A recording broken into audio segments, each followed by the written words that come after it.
नमस्ते, म दीपक काउसा। यहाँहरूको माझमा म यसअगाडि केही व्यावसायिक तस्बिरहरू, केही व्यावसायिक भिडियोहरू लिएर यसअगाडि म आइसकेको थिएँ। आज म नेपालको एउटा ऐतिहासिक जिल्ला कपिलवस्तु, जहाँ धेरै किसिमका दृश्यहरू, धेरै किसिमका महत्त्वहरू, धेरै किसिमका आर्थिक परिदृश्यहरू हामीले देख्न सक्छौँ। आज हामी त्यस्तो ठाउँमा आइपुगेका छौँ जहाँ व्यावसायिक रूपमा एकदमै सफल आदरणीय व्यक्तित्व उहाँलाई हामीले भेट्न आइपुगेका छौँ। कपिलवस्तु जिल्लाको बाणगङ्गा नगरपालिका भरसरवा भन्ने ठाउँमा हामी आज आइपुगेका छौँ। यहाँ एउटा पोल्ट्री फार्म छ। यहाँ सयौँ कुखुराहरू पालिएको छ। कुखुराबाटै लाखौँ आम्दानी गर्न सफल भइसक्नु भएको छ। त्यस्ता होनहार व्यवसायीलाई भेट्न आइपुगेका छौँ। उहाँलाई हामीले यो व्यवसाय कसरी सुरुवात गर्नुभयो र यहाँसम्म आइपुग्दासम्म के कसो कुराहरू भोग्नुभयो, सँगसँगै यो व्यवसाय गर्नको लागि के कुराहरू भोग्नु पर्दो रहेछ त, ती कुराहरू बुझ्नको लागि उहाँसँग कुराकानी गरौँ भनेर यहाँसम्म आइपुगेका छौँ। अबको केही समयपछि उहाँसँग हामीले त्यस विषयमा कुराकानी गर्नेछौँ। आदरणीय दर्शकवृन्द, मैले यहाँहरूको अगाडि जानकारी गराइसकेको थिएँ।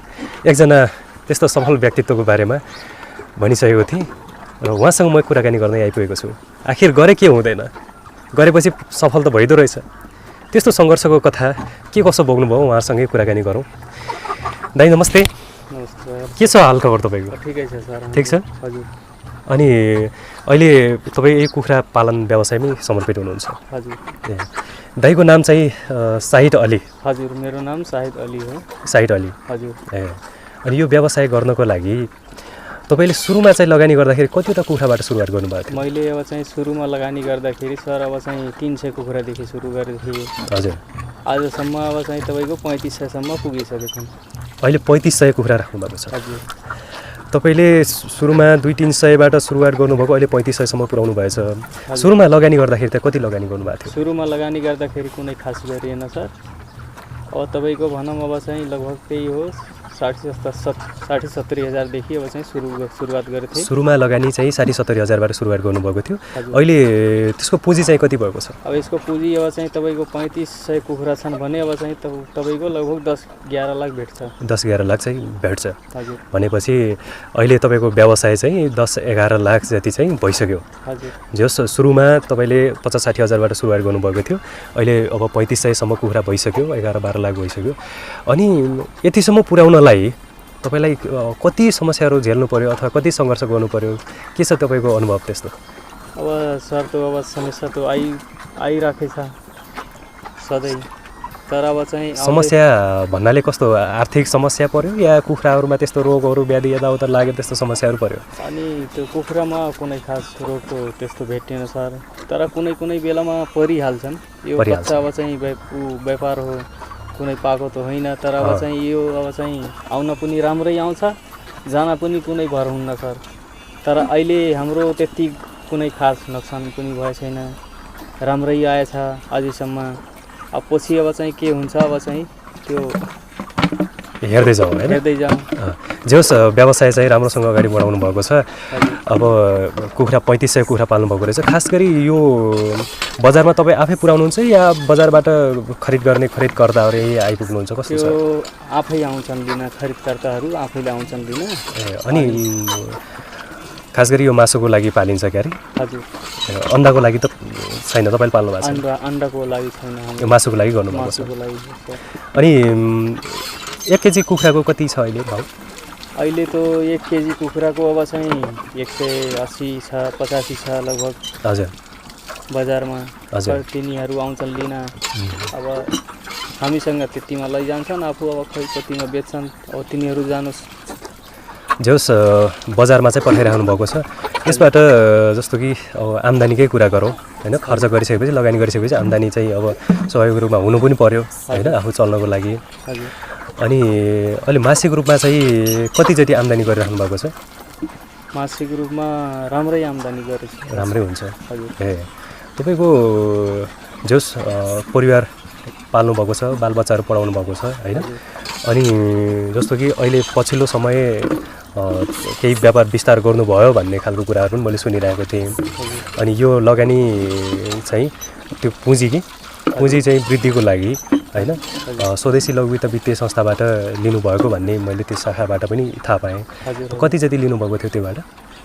स्वदेशीदेखि अब चाहिँ सुरुमा त सर अब धेरै त ल्याएन। पछिल्लो समय अहिले जुन लिनुभयो हजुर ल्याएको छु त्यो 5 लाख 5 लाख लिनुभएको थियो, त्यो चाहिँ यसैमा लगानी गर्नुभएको थियो। त्यो लगानी गरिसकेपछि कसो हो, कुखुरा थप्नुभयो या खोर बनाउनु भयो? खोर मैले अलिअलि बढाएँ अनि कुखुरा पनि थपेँ सर। कुखुरा पनि थप्नुभयो। अनि जस 5 लाख व्यवसायमा लगानी लगाइसकेपछि तपाईँको व्यापार पनि जस थप वृद्धि चाहिँ भएको छ होइन? यसरी सरसर्ती हेर्दाखेरि तपाईँ जस 50-60 हजारबाट सुरुवात गरेर अब 3500 कुखुरासम्म पुर्याउनु भनेको अब 10-12 लाखसम्म त्यो पुँजी पुर्याइसक्नुभयो होइन? यस हिसाबले गर्दा तपाईँ एकदमै यो व्यवसायमा सफल हुनुहुन्छ होइन? अब यति धेरै कुखुरा रहेछ, अब रोग व्याधिहरू आउला अथवा कुनै बेला एकैचोटि मर्न पनि सक्ला, त्यस्तो अवस्थामा यसलाई सुरक्षा प्रदान गर्नको लागि त्यस्तो बिमा यताउता त्यस्तो चाहिँ केही गर्नुभएको छ? गर्नुभएको केही गरेको छैन सर। त्यसको बारेमा थाहा छ? त्यसको बारेमा कुनै थाहा छैन सर। अब चाहिँ कुनै अब चाहिँ योजना आए पर मलाई अब चाहिँ भन्दै गर्नुहोस्, म बिमा गराइहाल्छु। तर हालसम्म चाहिँ बिमा चाहिँ गराउनु भएको छैन? अहिलेसम्म त गराएको छैन सर। तपाईँको यो कुखुरादेखि लिएर तपाईँको माछा पालन छ भने पनि त्यसको पनि बिमा हुन्छ, घरको बिमा हुन्छ होइन? त्यसको पनि बिमा गराउन सकिन्छ। यसको विषयमा पनि तपाईँ एकदमै जानकार रहिरहनुपर्छ किनकि अब 10-15 लाखको यो पुँजीमा व्यवसाय गरिरहेको कुनै पनि बेला क्षति हुनसक्छ। त्यो क्षतिको चाहिँ पछि क्षतिपूर्ति गर्ने चाहिँ एउटा ग्यारेन्टी हुन्छ कि बिमाबाट है? यसरी चाहिँ लिनु होला। जस मासिक रूपमा थुप्रै आम्दानी गरिराख्नु भएको छ होइन? तपाईँको बच्चाहरू कति? हाम्रो अब चाहिँ सर 3टा छन्, एउटा छोरा छ 2टा छोरी छन्। एउटा छोरा 2टा छोरी 3वटा बुढीबुढा 5जना परिवार। सबै परिवार चाहिँ यही व्यवसायमै संलग्न हुनुहुन्छ? तपाईँको खेतमा तरकारी खेती पनि गर्नुहुन्छ? तरकारी खेती कुनै खास छैन सर, त्यही आफूलाई अब चाहिँ खानालाई घरमै बनाउनुहुन्छ, बाहिर किन्न चाहिँ परेको छैन? ए अनि अरू माछा पालनहरू यताउता पनि गर्नुभएको छ कि कसो? माछा पालन पनि गर्नुभएको छ, लगानी उतातिर पनि छ। जस यही स्वदेशमै बसेर पनि केही गर्न सकिन्छ भन्ने तपाईँको विश्वास हो? अनि जो चाहिँ यही केही नगरेर यहाँ त केही पनि अवसर नै छैन भनेर विदेश जानुभएको छ नि, उहाँहरूलाई चाहिँ के भन्न चाहनुहुन्छ? अब उहाँहरूलाई अब के भन्ने, अब चाहिँ उहाँहरूको सोचै छ विदेश जानलाई, तर विदेश जाँदा भन्दा अब चाहिँ आफ्नै देशमा गर्ने झन् राम्रो। म पनि पहिला बाहिर थिएँ सर। पहिला तपाईँ पनि विदेश जानुभएको? हजुर, तर निश्चय बाहिरदेखि मैले। अनि अब चाहिँ जे पनि गर्न छ अब चाहिँ आफ्नै देशमा गर्ने हो, आफ्नै अब चाहिँ गर्ने हो कि हमेसा अब चाहिँ गर्दै गरौँ। अनि जस्तो कि यो व्यवसाय सुरुवात गर्नुभयो, तपाईँको जग्गा आफ्नै हो? जग्गा आफ्नै हो सर। जग्गा भनेपछि त्यो भाडा सादा केही तिर्नु परेन? यहाँबाट जति पनि मुनाफा हुन्छ त्यो के अरे चोखो मुनाफा चाहिँ आफ्नै हुन्छ होइन? यसलाई ठिक छ। व्यवसाय चाहिँ यति राम्रो गर्नुभयो होइन? जो कोही अब हामीलाई हेरिराख्नु भएको छ, हामीले यो स्वदेशमा बसेर पनि केही गर्न सक्छौँ भन्ने खालको एउटा उदाहरणीय व्यक्तित्वलाई हामीले भेटिसकेका छौँ। यदि कुखुरा पालन गरेर मनगी आम्दानी गर्न चाहने इच्छुक जो कोही हुनुहुन्छ नि, हामीलाई हेरिराख्नु भएको छ, उहाँहरूले यदि यो व्यवसाय गर्न चाहनुभयो भने होइन कसरी गर्ने होइन, अथवा उहाँहरूलाई सुरुवात गर्नको लागि के गर्दा उपयुक्त हुन्छ, के छ तपाईँको यस विषयमा? अब उहाँहरूलाई मैले सुझाव सल्लाह दिन्छु।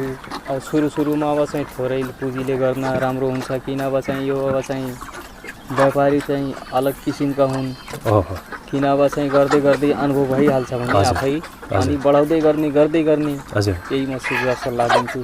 सुरुमा अब चाहिँ थोरै सुरुमा चाहिँ एकैचोटि धेरै नै गर्छु भन्नु भएन, तर सानोबाट पनि हामी ठुलो गर्न सक्छौँ होइन, बिस्तारै जान सक्छौँ भनेर भन्नुहुन्छ।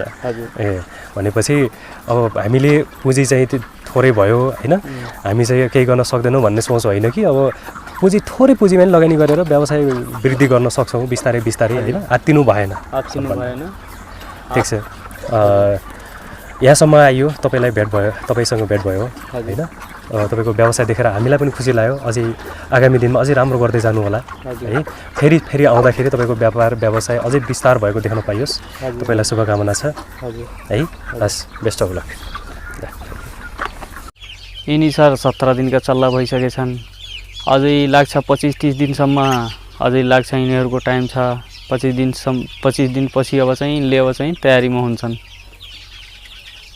अब दाना 1500 चल्ला छन् सर अहिले। अनि दिनको 2 बोरा खान्छन् 24 घण्टामा 1 कुन्टल जति भ्याउँछन् अनि अलि दिन पाल्दाखेरि 30 दिनपछि यिनीले अब चाहिँ दिनको 5 बोरा खाइदिन्छन्। यिनी अब चाहिँ 42-43 दिनमा बेच्ने तयार हुन्छन्। आज 17 दिन भइसकेछ, अझै केही दिन बाँकी छ बेच्नलाई। अब यतिलाई अब चाहिँ मैले अब चाहिँ लगभग 8 गरेछु, लगभग तपाईको 2 लाखसम्म अब चाहिँ आउँछ हाम्रो लगभग। दर्शकवृन्द, हामीले यो व्यवसायको बारेमा, पोल्ट्री फार्म व्यवसायको बारेमा सुनिसक्यौँ र व्यवसायी साइट अलीको बारेमा पनि धेरै कुरा जानिसक्यौँ। यसअगाडि उहाँ र म बिच कुराकानी यहाँले हेरिसक्नु भएको छ। अब यस व्यवसायलाई यहाँसम्म पुर्याउनको लागि पक्कै उहाँको मात्र त हात छैन। यसलाई यहाँसम्म पुर्याउने अर्को देन भनेको लगानीकर्ता। यसको विषयमा पनि केही जानकारी पाउनु पर्यो, किनकि व्यवसाय गर्नको लागि हामीलाई पुँजीको नि आवश्यकता छ। सबै पुँजी हामीसँग मात्र हुँदैन। त्यसकारणले गर्दाखेरि सो पुँजी सङ्कलन गर्नको लागि एउटा अर्को पाटो छ पुँजी सङ्कलनको। त्यो पुँजी सङ्कलनको लागि साइट अलीले कहाँबाट सहयोग लिनुभएको थियो त, त्यसको विषयमा पनि जानौँ।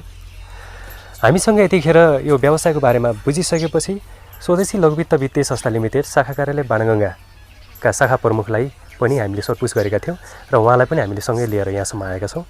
यस विषयमा उहाँले के भन्नुहुन्छ उहाँसँगै सोधौँ, उहाँसँगै बुझौँ। हामीमा चाहिँ यतिखेर स्वदेशी लघुवित्त वित्तीय संस्था लिमिटेड शाखा कार्यालय बाणगङ्गाका शाखा प्रमुख सन्तोष कुमार चौधरी हुनुहुन्छ। उहाँले केही समय अगाडि लगानी गरेको भन्ने सुनिएको थियो। के छ त खास यस विषयमा, उहाँसँगै कुराकानी गरौँ न। सन्तोषजी, के छ हालखबर? एकदम ठिक छ। ठिक छ? ठिक छ। अनि हामीले भर्खर यो व्यवसाय निरीक्षण गरिसक्यौँ। हजुर, कस्तो लाग्यो त्यो व्यवसाय हेर्दाखेरि? एकदमै यो चाहिँ रोचक पनि छ, त्यसपछि चाहिँ उत्प्रेरणाजनक पनि छ। हजुर, हामीले चाहिँ उहाँलाई समूहमा बसालेर त्यसपछि लगानी गर्दै जाँदाखेरि जुन तरिकाले हामीले लगानी गरिसकेपछि जे चाहेका थियौँ हामीले उहाँबाट पाइसकेका छौँ। चाहिँ यहाँहरू पनि निरीक्षण गर्नुभयो, देख्नुभयो। अनि सुरुमा यहाँले लगानी गर्दाखेरि उहाँले यति ठुलो चाहिँ व्यवसाय गर्नु होला भनेर यहाँलाई विश्वास लागेको थियो? लगानी अब एकैचोटि चाहिँ सबैको हुन त लगानी गर्ने बेला चाहिँ सोच हुन्छ, तर चाहिँ जबसम्म मान्छेले लगानी चाहिँ गरेको देखिँदैन विश्वास कसैलाई पनि लाग्दैन। उहाँले पनि सुरुमा चाहिँ बिस्तारैबाट सुरुवात गर्नुभएको, अहिले चाहिँ 81 यस्तो चाहिँ यति ठुलो व्यापार गर्नुभएको, व्यवसाय बढाउनु भएको छ। यसमा चाहिँ तपाईँ एकदमै खुसी हुनुहुन्छ? एकदमै खुसी छु। पहिला चाहिँ हामीले उहाँलाई थोरै लगानीबाट पनि सुरुवात गरेको हौँ। सुरुमा चाहिँ उहाँलाई चाहिँ 50,000 1 लाखबाट चाहिँ सुरुवात गरेको। जब हामीले उहाँको चाहिँ काम व्यवसायहरू बढेको देख्यौँ, अहिले उहाँलाई हामीले 5 लाख रुपियाँ भर्खरै यही असार साउनतिरमा चाहिँ लगानी गरेका छौँ। अहिले त्यही लगानीबाट लगानी चाहिँ सदुपयोग गर्नु एकदमै खुसी लाग्छ। उहाँले चाहिँ हामीलाई जुन तरिकाले लगानीको लागि कर्जा लिनुभएको हामीसँग, त्यही अनुसार चाहिँ अहिले चाहिँ 4-5 वटा खोर बनाएर उहाँले चाहिँ 81 यतिका चाहिँ व्यापार गर्नुभएको छ। एकतिर निकाल्नु भएको छ कुखुरा, अर्कोतिर हालिराख्नु भएको छ, तयार भइरहेछन्। जस तपाईँले लगानी गरिसकेपछि उहाँले जुन सफल व्यवसाय अगाडि बढाउनु भयो, यस विषयमा चाहिँ तपाईँ खुसी हुनुहुन्छ र समग्र संस्था पनि, होइन, यसमा चाहिँ प्रेरित भएको छ र समग्र सदस्यहरूलाई पनि यहाँले त्यो खालको चाहिँ सूचना दिने खालको एउटा वातावरण चाहिँ तयार भएको छ? एकदमै। अनि उहाँ मात्र हुनुहुन्छ कि यस्तो व्यवसाय गर्ने अरू पनि हुनुहुन्छ? यस्ता व्यापारीहरू, यस्ता व्यवसायहरू जुन चाहिँ हामीले पनि उहाँको बेलामा निरीक्षण गर्न आएका छौँ र उहाँले गरेका चाहिँ कुराहरू, उहाँसँग बुझेका कुराहरू अरू त गएर चाहिँ सदस्यहरूलाई, अरू चाहिँ यस्तै व्यापार गर्न चाहने सदस्यहरूलाई पनि हामीले जानकारी दिएका छौँ। फल्ना ठाउँमा यस्तो गरिराख्नु भएको छ, उहाँले यस्तो गर्नुभएको छ, जसले गर्दा उहाँसँगसँगै चाहिँ अरू पनि व्यवसाय गर्न सुरुवात गरिरहेका हामीले पाइसकेका छौँ। सायद उहाँहरू पनि पक्कै उहाँ जस्तै चाहिँ सफल बन्नुहुने नै छ भन्ने हामीले आशा पनि लिएका छौँ। ठिक छ, हामीले भर्खरसम्म साइड अलीसँग पनि हामीले कुराकानी गऱ्यौँ, धेरै कुरा थाहा पनि पाइयो र स्वदेशी लघुवित्त वित्तीय संस्था लिमिटेडबाट जुन तपाईँहरूले सहयोग गर्नुभयो, यहाँसम्म उहाँलाई पुर्याउनु भयो। तपाईँले अन्तिममा उहाँको व्यवसाय हेरेर थप व्यवसाय गर्न चाहने जुन दिदीबहिनी हुनुहुन्छ अथवा जो कोही हामीलाई हेरेर बस्नुभएका आदरणीय दर्शकवृन्द जो कोही हुनुहुन्छ, उहाँलाई चाहिँ के भन्न चाहनुहुन्छ? सर्वप्रथम त हाम्रो चाहिँ अहिले पछिल्लोचोटि एकदमै विदेश पलायन भएका पनि हामीले देखिरहेका छौँ। हाम्रै सदस्यका छोराछोरीहरू श्रीमानहरू पनि कतिपय विदेश गइरहेका पनि हामीले भेटाइरहेका छौँ। तर उहाँले चाहिँ हजुरहरू पनि देखिसक्नुभयो, उहाँले अघि नै पनि चाहिँ साइद अलीले पनि भनिसक्नुभयो, पहिला म विदेश नै गएर आएको, बाहिर देशमा कमाएर आएको, मिछेर आएर यो व्यापार गर्नलाई। पक्कै पनि हामीले यदि काम गर्न चाह्यौँ भने, केही गर्न चाह्यौँ भने विदेश नगइकन स्वदेशमै पनि जे पनि गर्न सकिँदो रहेछ। एउटा उदाहरण पनि उहाँ बनिसक्नु भएको छ।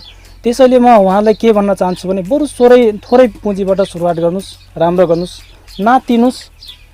एकचोटि व्यवसायमा घाटा लागे अर्कोचोटि पक्कै पनि नाफा हुन्छ नै। त्यही भएर नातेर व्यवसाय गर्नुहोस्, पक्कै पनि चाहिँ जे पनि गर्न सकिँदो रहेछ।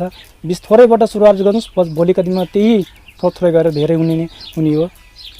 हस्, अब उहाँ जस्तै साइड अली जस्तै अन्य जो बेरोजगार हुनुहुन्छ उहाँलाई स्वरोजगार बनाउँदै जानु होला। उहाँको क्षमता हेरेर लगानी गरेर उहाँलाई एउटा लगानीको वातावरण सँगसँगै व्यवसायको वातावरण बनाउनलाई तपाईँको पनि धेरै ठुलो हात छ र उहाँलाई सफल व्यवसाय बनाउन लागि तपाईँको पनि ठुलो हात रहेछ। आगामी दिनमा यस्तै व्यवसायहरू